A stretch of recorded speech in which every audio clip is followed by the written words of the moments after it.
Salam à tous les amoureux de football, j'espère que vous allez bien. Bienvenue sur ma chaîne. Avant toute chose, lâche-moi un petit like et abonne-toi à la chaîne si c'est pas encore fait.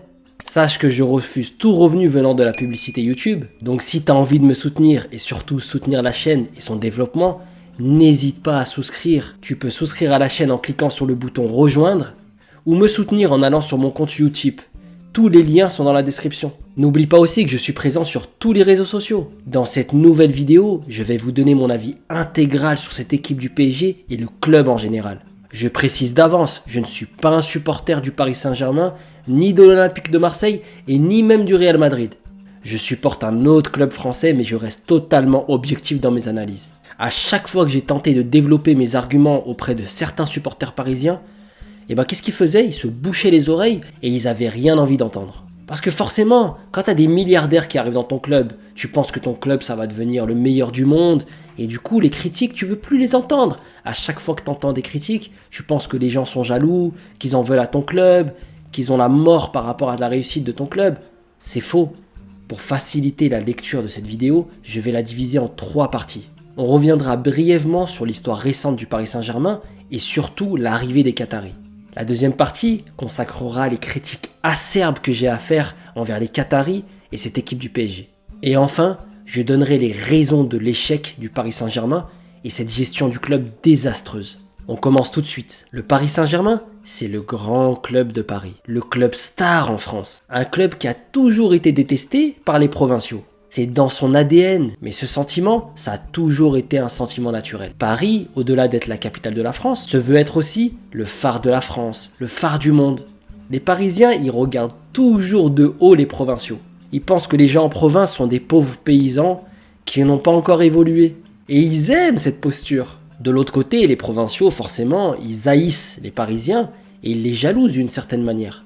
Donc nous avons d'un côté la condescendance des Parisiens, et un petit peu de haine et de jalousie du côté des provinciaux. Mais depuis l'arrivée des Qataris, on a le droit à tout autre chose. On a droit à un niveau d'arrogance, de décadence jamais vu dans l'histoire du football. Et je l'affirme, le PSG version Qatari, en plus d'avoir détruit le football français, il a détruit le football en général. Pour ceux qui ne connaissent pas le Qatar, je vous invite sérieusement à étudier son histoire. C'est un pays de milliardaires assis sur un puits sans fond de dollars. Ils ont créé un pays totalement artificiel. Pour les Qataris, l'argent achète tout. Les sentiments, l'émotion, des championnats, et évidemment des compétitions. Ils ont même réussi à se payer la plus grande des compétitions de football, à savoir la Coupe du Monde. Vous imaginez, les plus grands pays dans le monde rêvent d'organiser une Coupe du Monde. T'as même des pays du Maghreb, comme le Maroc, qui ont voulu l'organiser. D'autres pays dans le monde, des vrais pays de foot qui ont voulu l'organiser. Ils n'ont jamais réussi. Et le Qatar, où il n'y a même pas de passionnés de football là-bas, ils ont réussi à organiser la plus grande compétition de sport. Et ça, vous savez comment ils ont réussi. C'est grâce à l'argent. Ils ont été aidés, évidemment, par Nicolas Sarkozy à l'époque quand il était président de la République et par Michel Platini qui était président de la FIFA. Et Nicolas Sarkozy, grand supporter du Paris Saint-Germain depuis toujours, il a usé de son rôle de président de la République pour faire venir les Qataris au PSG. Les Qataris ont donc cédé et acheté le Paris Saint-Germain, ce grand club français avec une grande histoire en France, mais aussi en Europe, qui a vu passer des immenses joueurs dans le club. Mais les Qataris, eux, ils en ont rien à secouer de l'histoire du Paris Saint-Germain. Pour eux, l'histoire, elle commence au moment où eux sont arrivés. On va passer maintenant à la deuxième partie, les critiques acerbes que j'ai à faire envers le club. Les Qataris, quand ils sont arrivés, ils ont immédiatement fait le ménage dans les tribunes. Ils ont voulu transformer les supporters très chauds du Paris Saint-Germain en simples spectateurs. Aujourd'hui, vous avez encore quelques copes de supporters. Mais franchement, le Paris Saint-Germain d'aujourd'hui, le Parc des Princes, c'est plus la même chose par rapport à avant. Les prix des places, il est exorbitant pour aller voir des pseudo-stars sur le terrain. Mais en plus de ça, ce que le club attend des supporters, c'est qu'ils soient avant tout des spectateurs stupides qui vont consommer, acheter des billets hors de prix et des maillots à 150 €. Ils ont investi des millions, que dis-je, des milliards d'euros pour faire venir les plus grandes stars de la planète et créer la fameuse marque PSG. Et même si avec l'argent, on arrive très souvent à nos fins et à obtenir quelques succès, l'argent ne te donnera ni le respect de tes rivaux, ni te permettra d'obtenir le grand sacre, à savoir une Ligue des Champions. Ce club, malheureusement, il a vendu son âme au diable. Ce club qui était respecté en France et un peu en Europe tout de même. Aujourd'hui, il est respecté par personne. Il ne dégage plus d'émotion, plus rien.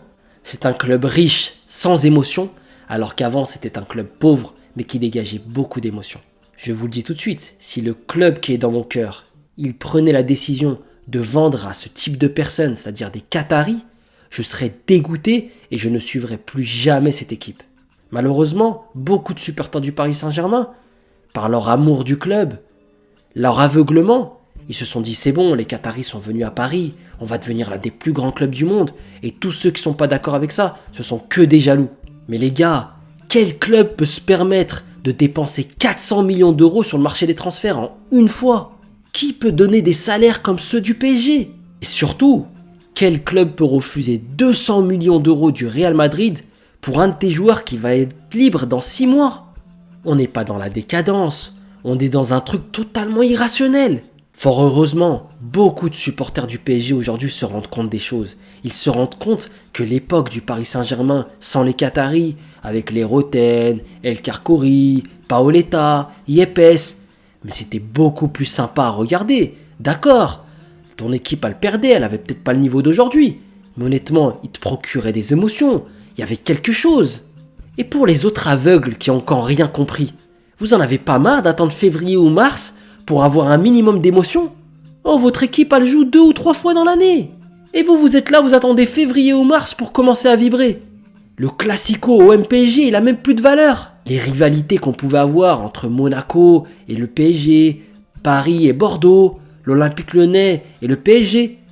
Mais il n'y a même plus de rivalité maintenant. Les Qataris sont allés très loin. Ils ont dépensé 220 millions d'euros pour faire venir le plus grand espoir du FC Barcelone, à savoir Neymar. Et quand on voit ce qu'est devenu Neymar, qui sait la carrière qu'il aurait eu s'il aurait continué au FC Barcelone, avec Messi, avec Suarez, le trio magique. Et malheureusement, alors qu'on pensait avoir tout vu, le Paris Saint-Germain va aller déloger Lionel Messi, la légende du FC Barcelone, pour le faire venir à Paris. Lionel Messi, la star du FC Barcelone, 7 fois Ballon d'Or, qui a le FC Barcelone dans la peau, dans le cœur, c'est son club de cœur. Il a tout connu là-bas, il a été formé là-bas. Tu vas aller le déloger, tu vas aller briser les rêves de tous les supporters du FC Barcelone.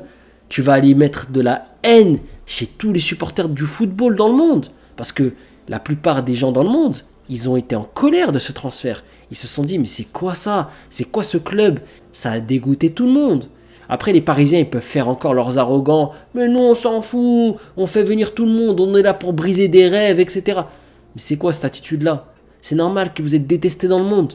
Est-ce que tu avais vraiment besoin sportivement de faire venir Lionel Messi? Il était en fin de carrière, il avait du mal déjà à avancer, il a 34 piges. Et tu fais ça? Je comprends pas l'intérêt sportif. Déjà qu'avec tout le passif, j'avais envie de vomir.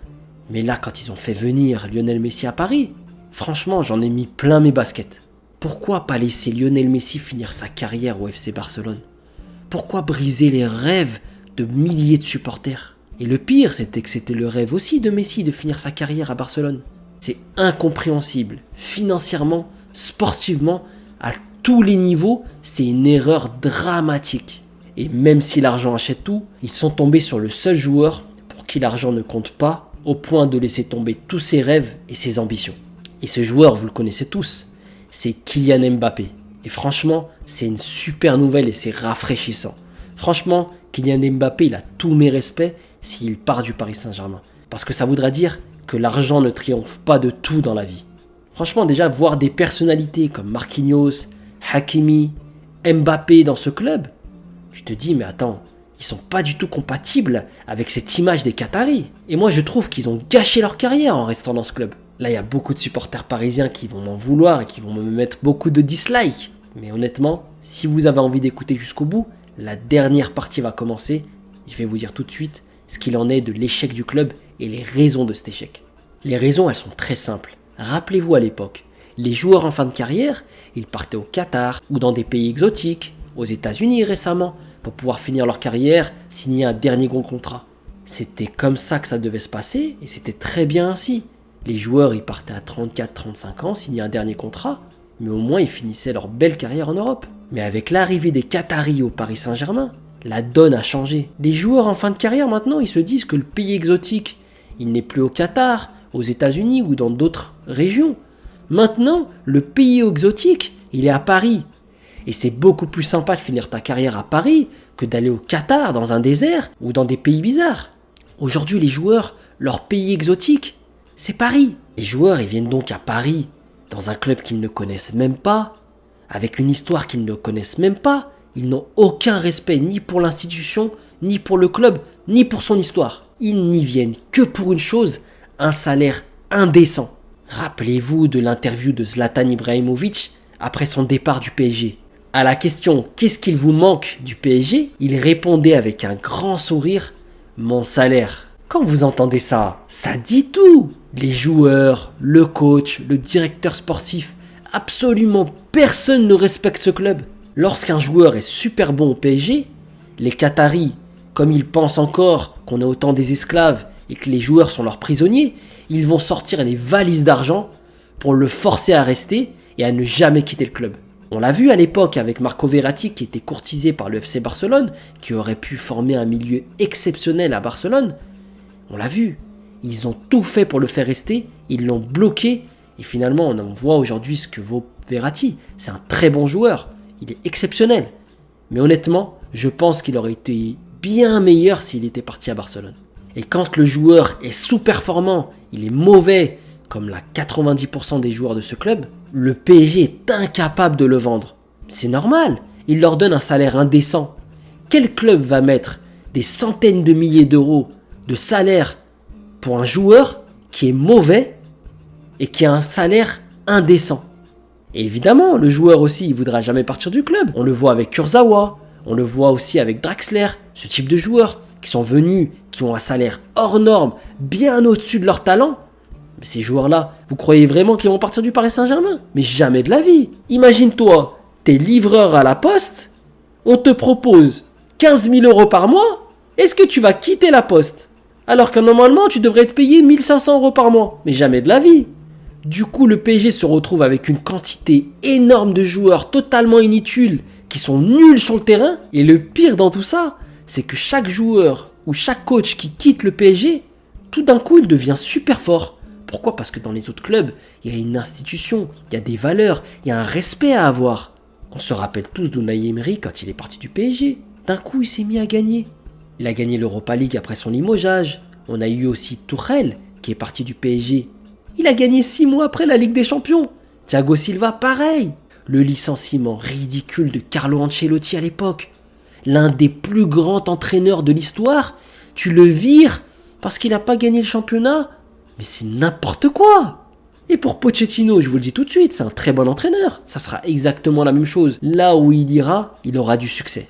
Et pour ceux qui me feront la comparaison avec Manchester City et les Emiratis, en me disant regardez c'est la même chose et pourtant eux ils réussissent, je vous contredis pas. Mais les propriétaires des Sky Blues, est-ce que vous croyez qu'ils ont eu la même attitude que les Qataris? Certainement pas. Ils sont pas venus avec une arrogance comme celle des Qataris. Ils sont venus en douceur. Ils ont fait grandir leur club doucement, doucement. Ils n'ont pas déstabilisé le marché des transferts. Finalement, ils ont fait un petit peu ce qu'avait fait Chelsea avec Abramovich. Ils ont fait des gros transferts, ça c'est une chose. Mais par contre, ils n'ont pas déstabilisé le marché. Et Chelsea, ils ont gagné 2 Ligues des Champions maintenant. Manchester City, vous voyez bien qu'ils sont pas loin de la gagner. Et ces clubs-là, ils sont respectés par le FC Barcelone, par la Juventus, par le Real Madrid, par le Bayern Munich. Pourquoi? Parce qu'ils ont bien fait les choses. Ils sont pas venus avec leurs grands sabots en mode on va tous vous détruire. Et surtout, ils ont respecté les grands clubs, les grandes institutions. Ce qu'a fait le PSG avec le FC Barcelone, c'est inacceptable. C'est un manque de respect. Vous avez voulu faire couler un club centenaire, un club légendaire. Et aujourd'hui, le PSG, il est respecté par personne. À chaque élimination, ils sont humiliés et en plus de ça, tout le monde se moque d'eux. Pour moi, la seule solution pour les Parisiens, c'est de changer de propriétaire. Dégager les Qataris et faire venir des propriétaires peut-être moins riches, mais au moins qui vont respecter l'identité du club et faire grandir ce club doucement, doucement. Qu'ils vendent ce club à des vrais passionnés, des vrais amoureux du football, qui vont reconstruire le club, mais sans déstabiliser toute l'économie du football. Je suis persuadé que beaucoup de Parisiens seront d'accord avec moi, et ils veulent revibrer avec leur équipe. Karim Benzema et le Real Madrid, ils ont donné une leçon de football et d'humilité à ce club. Le Real Madrid, c'est un immense club, une immense institution. Certes, cette année et les dernières années, ils n'ont pas une superbe équipe.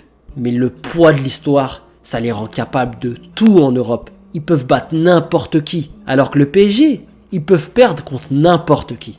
Et pourtant le PSG, ils ont des grandes individualités. Ils ont une grande équipe sur le papier. Et c'est un tout petit club et une toute petite institution au niveau mondial. Ça fait très longtemps que je pense ça de ce club, que j'avais envie de le dire. Mais dans les médias, vous en entendez jamais parler. Pourquoi ? Parce que la majorité des éditorialistes, comme Daniel Riolo ou d'autres, c'est des supporters du PSG. Ils sont aveuglés eux aussi par ces choses-là. Il n'y a aucune analyse de fond. À chaque fois qu'ils vont entendre quelqu'un tenir ce type de propos, ils vont penser que c'est de la jalousie. Ils ne font que des critiques à court terme, mais ça va rien faire avancer. Tu crois qu'en changeant d'entraîneur, en changeant de président, ça va changer quelque chose? C'est pas ça le problème. En tout cas les gars, je vous prépare une belle vidéo sur Karim Benzema, un joueur que je kiffe, mon joueur préféré que je suis depuis qu'il est très jeune à l'Olympique Lyonnais. J'espère que cette vidéo elle vous a plu. Comme toujours, si t'as kiffé la vidéo, lâche-moi un like et abonne-toi à la chaîne si tu veux suivre mes prochaines vidéos. En attendant, prenez soin de vous et à très bientôt, Inch'Allah.